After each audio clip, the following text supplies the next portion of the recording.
വഞ്ചിക്കില്ല, ചതിക്കില്ല, പറഞ്ഞ വാക്കിൽ നിന്ന് മാറില്ല. മറ്റവരുടെ മുഷിൽ ചുരുട്ടല്ല കേട്ടോ. ഒരു മറുപടിയില്ല. അവരൊക്കെ ഇന്ന് സമാധാനമായിട്ട് ഉറങ്ങാൻ സാധിക്കും. പിന്നെ അതുകൊണ്ടാണ് ഞാൻ പറഞ്ഞത്, നേരത്തെ ഒരു ഉന്നയിച്ചത്, ഞാൻ എൻ്റെ നേതാക്കളോട് രണ്ടുപേരോടും പറഞ്ഞിട്ടുണ്ട്, രാജ്നാഥ് സിംഗ് ജിയോട് പറഞ്ഞിട്ടുണ്ട്, ഇത് ഉറപ്പിച്ചതാണെന്ന് പറഞ്ഞ നിർമ്മലാ സീതാരാമൻ ജിയോട് പറഞ്ഞിട്ടുണ്ട്, അശ്വിനി വൈഷ്ണവ് ജിയെടുത്ത് പറഞ്ഞിട്ടുണ്ട്, അനുരാഗ് ഠാക്കൂർ ജിയെടുത്ത് പറഞ്ഞിട്ടുണ്ട്.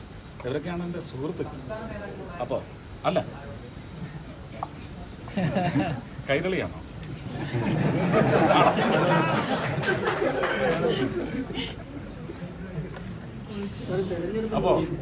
അപ്പോ അല്ല, ഞാൻ കളിയാക്കിയതല്ല കേട്ടോ. അങ്ങനെ ചോദ്യം വരണമെങ്കിൽ അവിടെ നിന്നാണ് വരേണ്ടത്. ഇത് എനിക്ക് കമ്മിറ്റ്മെന്റ്സ് ഉണ്ട്. എനിക്ക് കലയെന്ന് പറയുന്നത് എൻ്റെ പാഷനാണ്. ആ പാഷൻ മങ്ങില്ല.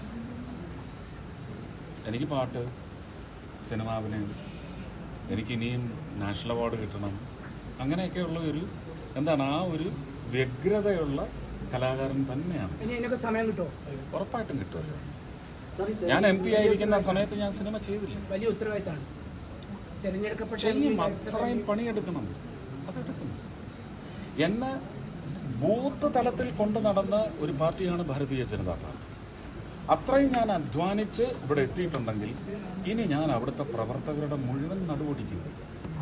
അവരിനി എല്ലാ മണ്ഡലത്തിലും പ്രവർത്തിച്ച് ജനങ്ങളുടെ ആവശ്യങ്ങൾ ക്രോഡീകരിക്കപ്പെട്ട് 3 മാസ അടിസ്ഥാനത്തിൽ എനിക്ക് റിപ്പോർട്ട് നൽകി സാങ്കേതികമായി സാധ്യതയുള്ള എല്ലാ കാര്യങ്ങളും സാധിച്ചു കൊടുക്കാൻ വേണ്ടി ഞാൻ അവിടെ തൃശ്ശൂരുണ്ടാവും.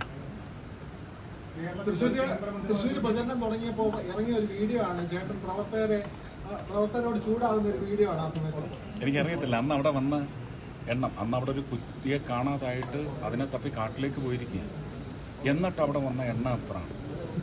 അതിൽ എത്ര പേർക്ക് ഞാനും ഇഡ്ഡലി വിളമ്പി കൊടുത്തിട്ട് അവരുടെ കൂടെ നമ്മൾ ഇഡ്ഡലി കഴിച്ചു.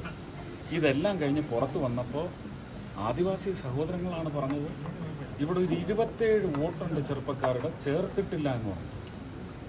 ഇപ്പോഴും ഞാൻ ചൂടാവും, ഇനിയും ഞാൻ ദേഷ്യപ്പെടും.